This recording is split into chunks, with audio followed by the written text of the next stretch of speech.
আজ আমরা মূলত যাই খুলনা বিভাগের বাগেরহাট জেলার মোংলা বন্দরের রামপাল থানাধীন এলাকা, যেখানে কিভাবে সিলিন্ডার প্রসেসিং হয় এইটাই দেখার জন্য। এটা একটা সিলিন্ডার প্রসেসিং ফ্যাক্টরি, যেখানে নতুন সিলিন্ডার প্লাস পুরাতন যে সিলিন্ডারগুলো আবার নতুন করে প্রসেসিং করা হয়, সেটাই আজকে আপনাদের দেখাবো ইনশাল্লাহ।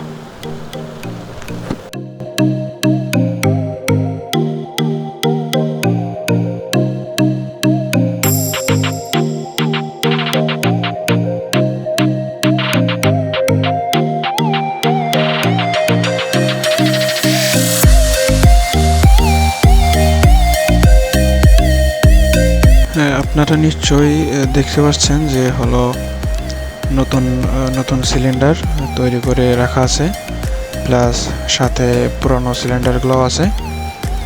আসলে আপনারা প্রথম থেকে খেয়াল করলে দেখতে পাবেন যে এখানে আপনার বড় বড় কয়েল পাত, লোহার পাত রাখা ছিল, যেটা থেকে গোল গোল করে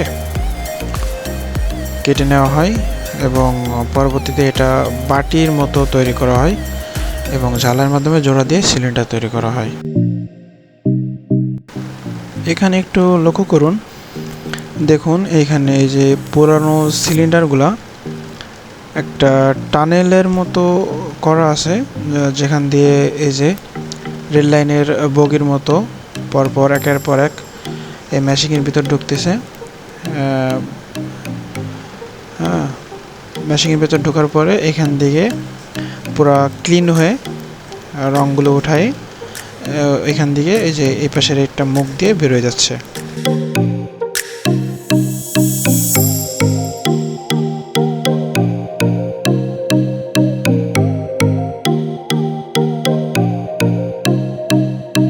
এরপরে চলে আসে রং করার একটা সেক্টর।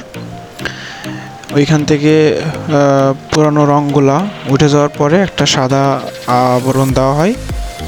এরপরে চলে আসে এখানে আরেকটা মেশিনের ভিতরে সিরিয়াল করে পাঠানো হয় এবং লাল রঙের স্প্রে রং দিয়ে পুরো সিলিন্ডারটা রং করে দেওয়া হয়।